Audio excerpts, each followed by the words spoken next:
Assalamualaikum dan selamat sejahtera. Berjumpa kembali anak-anak murid yang dikasihi bersama Cikgu Zul pada hari ini untuk kita terus belajar mata pelajaran Bahasa Melayu tahun 5 Unit 21 Teknologi Hijau. Tajuk yang kita akan pelajari pada hari ini iaitu Perkampungan Solar. Kemahirannya ialah kemahiran membaca. Boleh rujuk buku teks muka surat 158. Objektif yang ingin dicapai pada hari ini ada dua. Yang pertama, dapat membaca surat dan gurindam dengan penyampaian yang sesuai. Yang kedua, dapat memahami maklumat yang dibaca. Bagi anak-anak yang dilahirkan pada selepas tahun 2000 ke atas, mungkin tidak dapat melihat situasi seperti dalam gambar. Inilah mungkin pengalaman ibu dan ayah kamu, mungkin atuk dan nenek kamu satu ketika dahulu sebelum ada elektrik di negara kita, orang-orang kampung khususnya masih menggunakan pelita, terutamanya pada waktu malam. Kalau lihat dalam gambar ni, mereka membaca buku menggunakan pelita. Sejak tahun 1970-an dan ke atas, negara kita dah mula maju sedikit demi sedikit. Bekalan elektrik yang dulunya di bandar telah sampai ke kampung-kampung dan itu yang kita gunakan sekarang, sumber daripada hidroelektrik untuk mendapatkan bekalan tenaga. Dan dalam setahun dua kebelakangan ini, perkembangan solar dekat negara kita begitu pesat dan kalau kamu boleh lihat, khususnya ada beberapa rumah yang telah menggunakan solar untuk mendapatkan sumber tenaga. Jadi anak-anak murid semua boleh kita lihat dan sama-sama membaca petikan surat kiriman tidak rasmi. Afifi telah menerima sepucuk surat daripada kawannya di Sarawak. Alamat kawannya itu ialah Jimmy Anak Rebai, nombor 11, Jalan Matang 1, Taman Matang Jaya, 9305 Kuching, Sarawak. Pada tarikh 18 Julai 20 ditinggalkan. Mungkin 2020. Menemui sahabatku, saudara Afifi, yang kini berada di Johor Bahru. Saya berharap semoga saudara dan keluarga dalam keadaan sihat sejahtera. Saudara, tujuan saya menulis surat ini adalah untuk menceritakan pengalaman saya sekeluarga semasa bercuti di Long Liwak Baran Miri, Sarawak. Saya sangat seronok kerana inilah kali pertama saya ke sana untuk menziarahi saudara mara. Perjalanan ke sana mengambil masa kira-kira 6 jam. Kami melalui jalan balak dengan kenderaan pacuan 4 roda dari Bandar Miri. Perjalanan kami mencabar, terutamanya di lereng-lereng bukit yang curam. Setibanya di kampung tersebut, saya sangat kagum kerana rumah panjang di sana mempunyai kemudahan tenaga elektrik. Tenaga elektrik diperoleh daripada panel tenaga solar yang disediakan oleh pihak berkuasa. Buat pengetahuan saudara, tenaga solar ini tidak mencermakan alam sekitar seperti generator yang menggunakan minyak diesel. Tenaga solar ialah tenaga semula jadi daripada cahaya matahari yang dapat menjanakan kuasa elektrik. Nanti cikgu akan bincang tentang petikan sebaringkas nanti.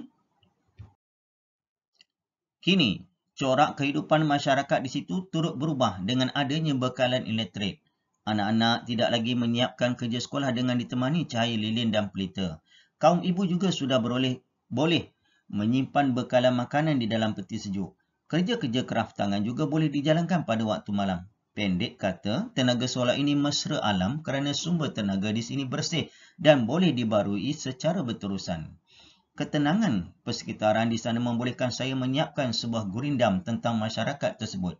Bersama-sama surat ini juga, saya sertakan sebuah gurindam yang saya tulis dan beberapa keping gambar. Sekian dahulu buat kali ini. Saya berharap agar kita berjumpa lagi dalam warkah yang lain. Sahabatmu, tanda tangan. Itu adalah kiriman surat tidak rasmi daripada seorang sahabat dari sahabat yang berada di Sarawak, dipost kepada sahabatnya yang berada di Johor. Berikut kita dengar gurindam Perkampungan Solar. Kisah kehidupan di pedalaman untuk tatapan saudara dan teman. Hendak ke sana agaklah susah, tiada elektrik selalu dikisah. Masalah penduduk bersama dibincang, kerajaan prihatin terus merancang.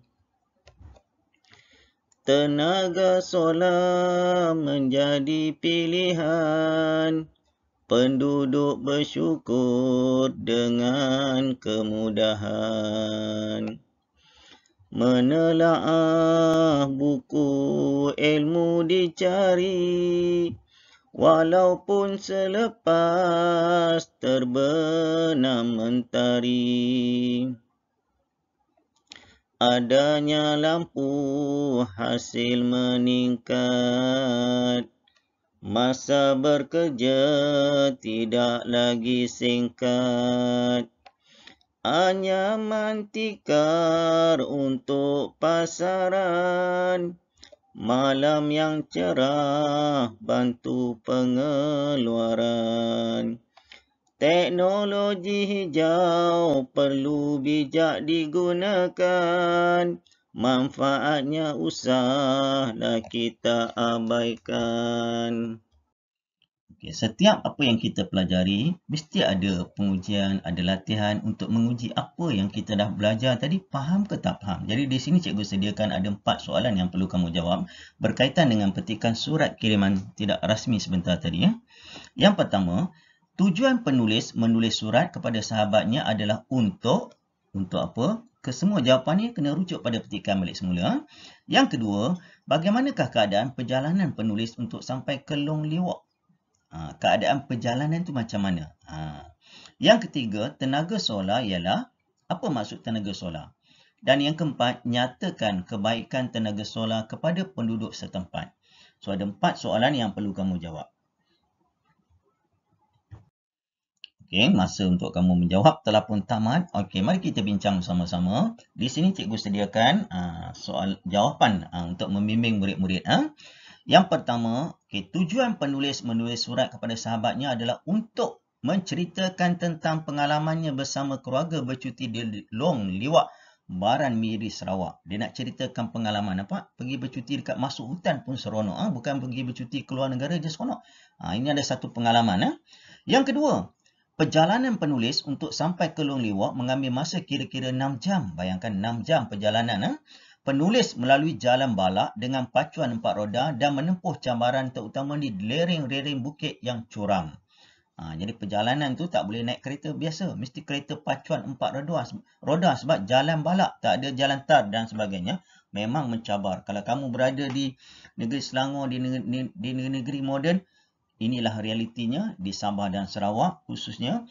Mungkin ada juga di kawasan pedalaman Kelantan dan Pahang masih ada jalan-jalan balak. Yang ketiga, tenaga solar ialah tenaga semula jadi daripada cahaya matahari yang dapat menjanakan kuasa elektrik. Itu maksud tenaga solar. Mungkin selepas ni kita tak tahu pula apa tenaga yang akan digunakan oleh manusia. Sentiasa berubah. Kata pelita, kemudian tenaga elektrik, kemudian tenaga solar. Selepas ni kita tak tahu. Saintis sentiasa berusaha untuk kemajuan dan kebaikan manusia. Yang keempat, antara kebaikan tenaga solar kepada penduduk setempat ialah membolehkan anak-anak menyiapkan kerja sekolah pada waktu malam. Itu yang pertama.